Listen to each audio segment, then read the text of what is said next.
Driving test പരിഷ്കരണത്തിനെതിരെ സെക്രട്ടേറിയറ്റിന് മുന്നിൽ CITU-വിന്റെ അനിശ്ചിതകാല ധർണ.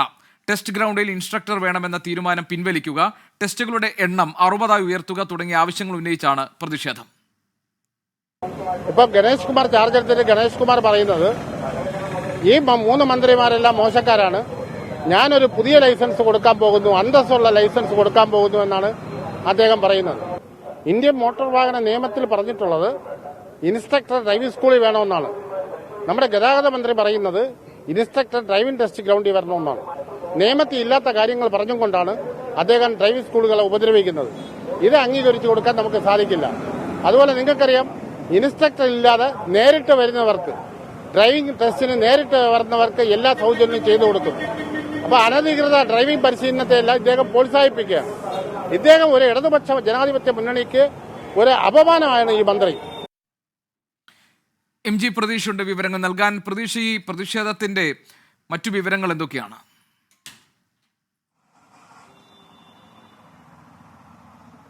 ഗോപികൃഷ്ണൻ, ഡ്രൈവിംഗ് ടെസ്റ്റ് പരിഷ്കരണത്തിൽ ഗതാഗത മന്ത്രി KB ഗണേഷ് കുമാറിനെതിരെ അതിരൂക്ഷമായ വിമർശനമാണ് CITU ഉന്നയിക്കുന്നത്. ഈ മന്ത്രി നടപ്പിലാക്കാൻ ഉദ്ദേശിക്കുന്ന ഈ ചില പരിഷ്കരണങ്ങൾ ഇതൊരിക്കലും അംഗീകരിക്കാൻ കഴിയില്ല എന്നതാണ് സർക്കാർ അനുകൂല സംഘടനയായ all Kerala driving workers union പറയുന്ന കാര്യം. ഇതിൽ ഏറ്റവും പ്രധാനപ്പെട്ട ഇവരുടെ ആവശ്യങ്ങളിലൊന്ന് ഡ്രൈവിംഗ് ടെസ്റ്റ് നടത്തുന്ന ഗ്രൗണ്ടിൽ ഇൻസ്ട്രക്ടർ വേണമെന്ന നിർദ്ദേശം ഒഴിവാക്കണമെന്നതാണ്. ഈ തീരുമാനം പിൻവലിക്കാൻ നേരത്തെ തന്നെ ഇവർ മന്ത്രിയോട് ആവശ്യപ്പെട്ടിരുന്നു. പക്ഷേ ഇത് മന്ത്രി അംഗീകരിച്ചിരുന്നില്ല. ഒപ്പം ഒരു മോട്ടോർ വെഹിക്കിൾ ഇൻസ്പെക്ടർക്ക് കീഴിൽ 60 പേരായി ടെസ്റ്റുകളുടെ എണ്ണം 60 ടെസ്റ്റായി ചുരുക്കണമെന്നൊരു നിർദ്ദേശവും ഇവർ മുന്നോട്ട് വയ്ക്കുന്നുണ്ട്. പക്ഷേ ഇതൊന്നും അംഗീകരിക്കാൻ മന്ത്രി തയ്യാറാകുന്നില്ല എന്നതാണ് ഇവർ ഉന്നയിക്കുന്ന കാര്യം. ഈ ഇൻസ്ട്രക്ടർ നിർബന്ധമാക്കിക്കൊണ്ടുള്ള ഈ തീരുമാനം ഈ കേന്ദ്ര നിയമത്തിന് തന്നെ വിരുദ്ധമാണ്. ഇൻസ്ട്രക്ടർ നിർബന്ധമാണെന്ന് മന്ത്രി പറയുന്നുവെങ്കിൽ നേരത്തെ ഉണ്ടായിരുന്ന ഗതാഗത മന്ത്രിമാർ നൽകിയ ലൈസൻസുകളൊക്കെ തന്നെ വ്യാജമാണോ എന്നതാണ് ഇവർ ചോദിക്കുന്ന കാര്യം. ഒപ്പം ഗതാഗത മന്ത്രി KB ഗണേഷ് കുമാറിന്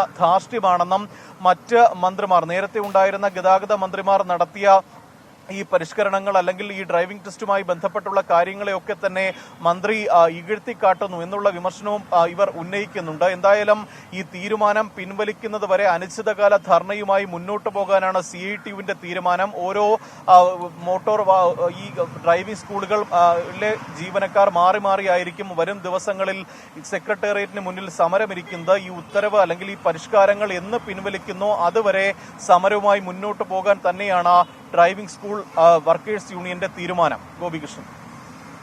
ശരി, MG പ്രതീഷാണ് തിരുവനന്തപുരത്ത് നിന്ന് വിവരങ്ങൾ നൽകിയത്.